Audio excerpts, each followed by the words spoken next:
Hello friends. तो आज से हम लोग फिजिक्स क्लास 12 का पार्ट 1 स्टार्ट करने जा रहे हैं।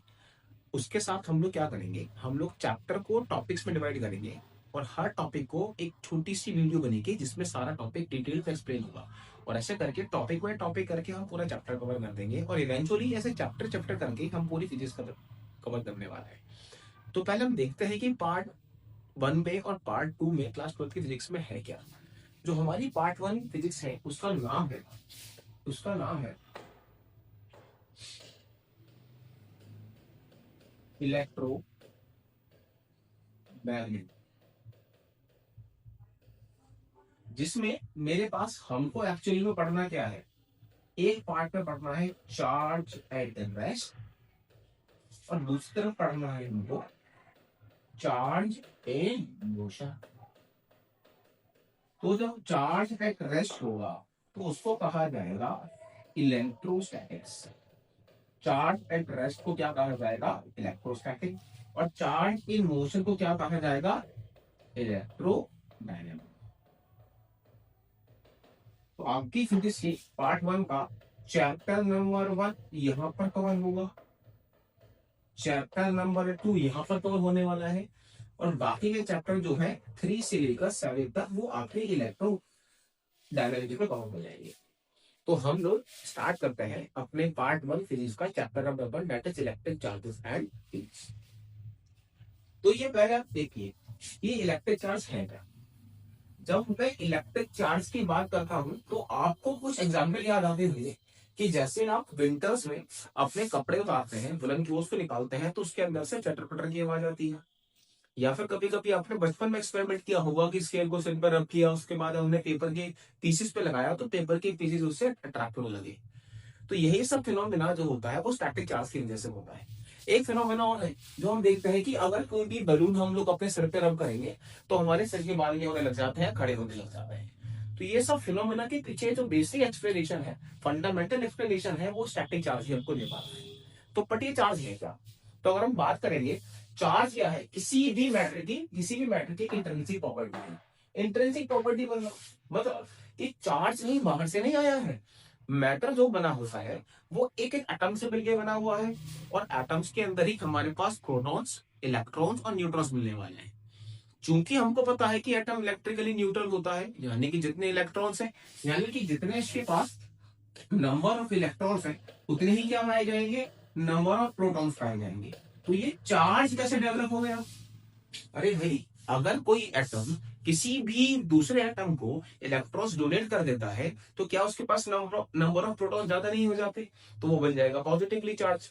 लेकिन जैसे ही तो दूसरा एटम जिसने इलेक्ट्रॉन्स को गेन किया है तो उसके पास क्या हो जाएंगे, नंबर ऑफ इलेक्ट्रॉन्स ज्यादा हो जाएंगे और वो क्या बन जाएगा, नेगेटिवली चार्ज। तो इसी तरीके से चार्ज डेवलप होता है।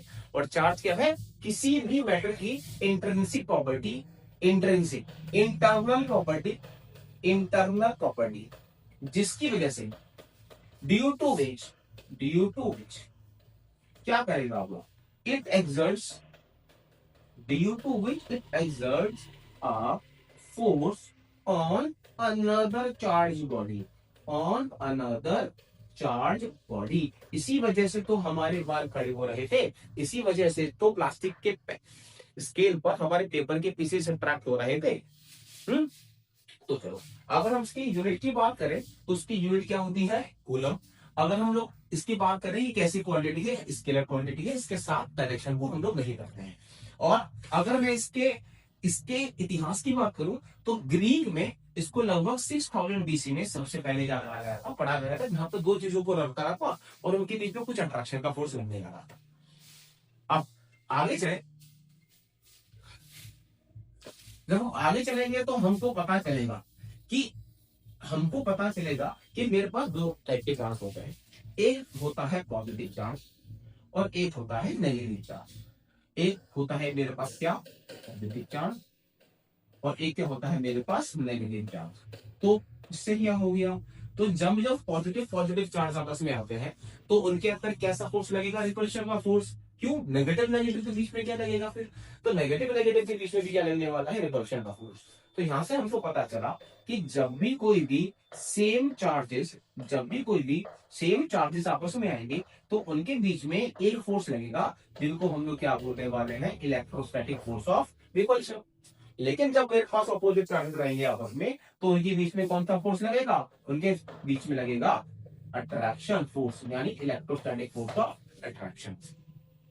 ओके, अब कुछ हम लोग प्रॉपर्टी पढ़ने का प्रयास करते हैं। प्रॉपर्टी से पहले चलो एक बात आपको बताता हूं कि चार्ज और मास ये दोनों हमेशा ना साथ साथ होते हैं। कैसे करेंगे कि जब मेरे पास एटम है ए और एक एटम है मेरे पास बी, हुआ क्या, इस ए एटम ने बी एटम को 2 इलेक्ट्रॉन ट्रांसफर कर दिए, तो उसके पास 2 पॉजिटिव चार्ज आ गए, और मान लेते हैं इसके पास 2 नेगेटिव चार्ज आ गया। लेकिन ये आप मुझे बताइए, क्या इलेक्ट्रॉन बिना मास के ट्रांसफर हो सकता है? नहीं। क्या प्रोटॉन बिना मास के ट्रांसफर हो सकता है? नहीं। तो यानी कि जब जब इलेक्ट्रॉन्स का ट्रांसफर होगा या कोई भी बॉडी चार्ज गेन करेगी या लूज करेगी, तो उनके अंदर मास का भी उतना ही ट्रांसफर होने वाला है। ये आप थोड़ा सा पढ़ के सुनिएगा। तो आगे हम लोग चलते हैं चार्ज की प्रॉपर्टीज के ऊपर।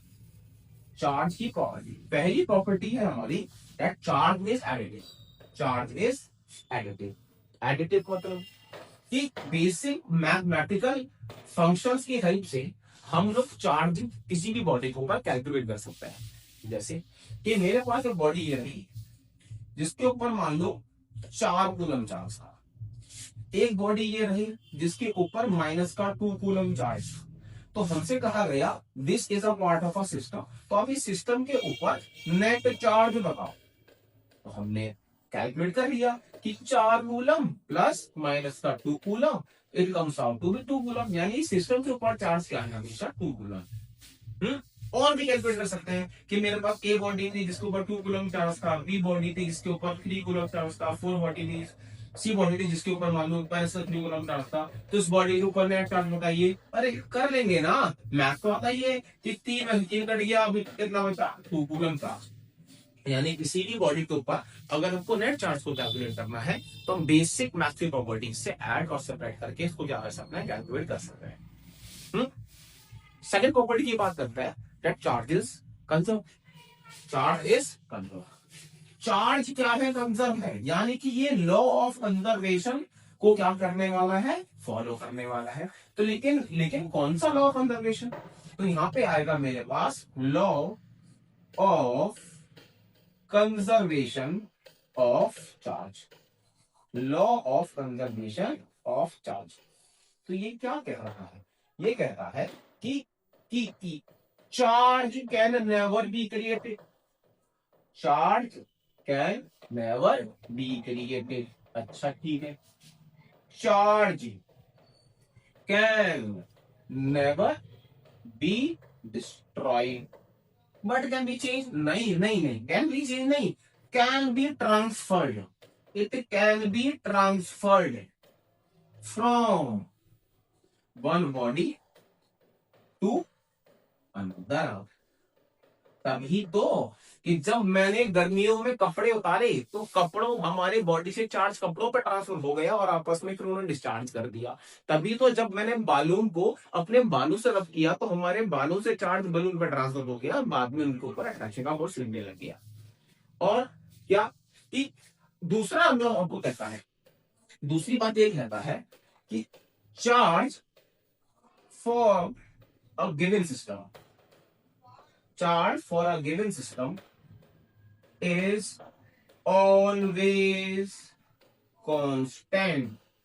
एक सिस्टम के अंदर चार्ज हमेशा क्या होगा, कांस्टेंट होगा। इसको थोड़ा समझते हैं, इसको थोड़ा समझते हैं, कैसे समझेंगे कि तो इसको बेस कर लेता हूं।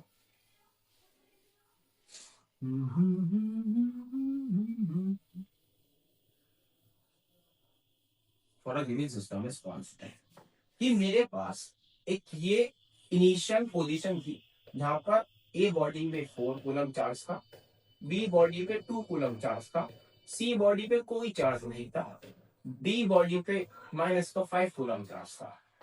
तो हुआ क्या, तो इसका नेट चार्ज निकल के आया 1 कूलम। लेटर ऑन क्या हुआ, इसमें से इसने 1 कूलम चार्ज इसको ट्रांसफर कर दिया, तो अभी इनके ऊपर चार्ज कितना रहा, देखिए जरा, ए पे चार्ज हो गया 3 कूलम, बी पे चार्ज हो गया 2 कूलम, सी पे चार्ज हो गया 1 कूलम, और डी पे चार्ज कितना हो गया -5 कूलम। अभी भी अगर आप इस बॉडी का, सिस्टम का नेट चार्ज निकालोगे तो अभी भी कितना निकल के आएगा, 1 कूलम ही निकल के आने वाला है। तो इससे हमको पता चलता है कि किसी भी गिवन सिस्टम के लिए चार्ज की वैल्यू हमेशा क्या पाई जाती है, कांस्टेंट पाई जाती है। अब हमको इसकी तीसरी प्रॉपर्टी पढ़नी है, और मान के चलिएगा कि तीसरी प्रॉपर्टी ही इसकी सबसे इंपॉर्टेंट प्रॉपर्टी रहने वाली है, ठीक है। और तीसरी प्रॉपर्टी ये कहती है कि किसी भी सिस्टम के लिए चार्ज हमेशा क्वांटाइज होता है। क्या कहता है, charge is quantized, charge is quantized. Quantize का मतलब क्या होता है, anything which is available in fixed amount. कोई भी चीज जो अवेलेबल होगी हमको किसमें, फिक्स्ड अमाउंट में दी जाएगी, उसको हम क्या बोलेंगे, क्वांटाइज्ड बोलेंगे। तो चार्ज इज क्वांटाइज्ड का मतलब क्या है कि सिस्टम के लिए चार्ज की वैल्यू क्या हो गई, फिक्स्ड हो गई। हाँ ठीक है सर, तो क्या बोलेंगे, तो यहां से आपको दो चीज पढ़नी है कि सबसे पहले कि जो सबसे स्मॉलेस्ट चार्ज होगा, smallest charge is the individual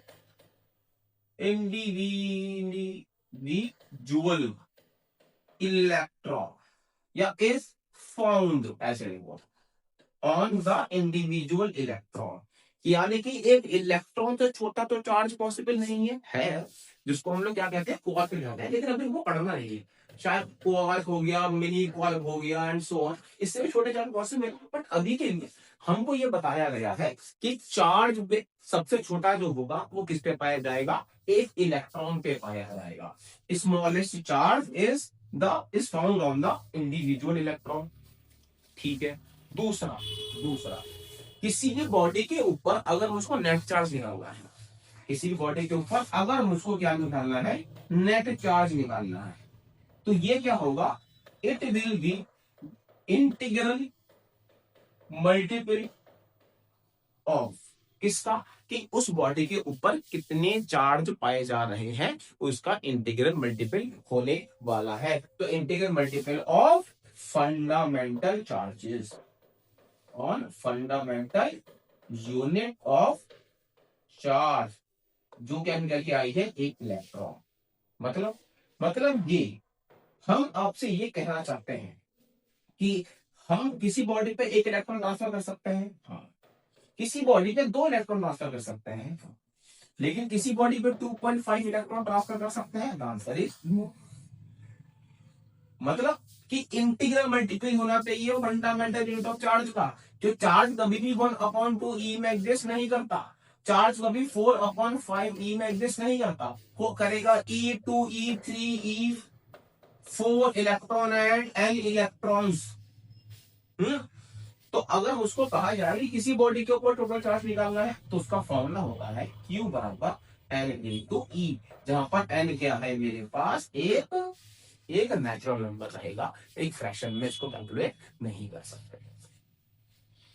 तो अब हम नेक्स्ट वीडियो में हम लोग स्टार्ट करेंगे अपना कूलम लॉ,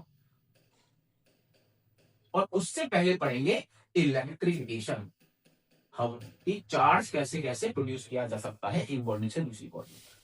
थैंक यू।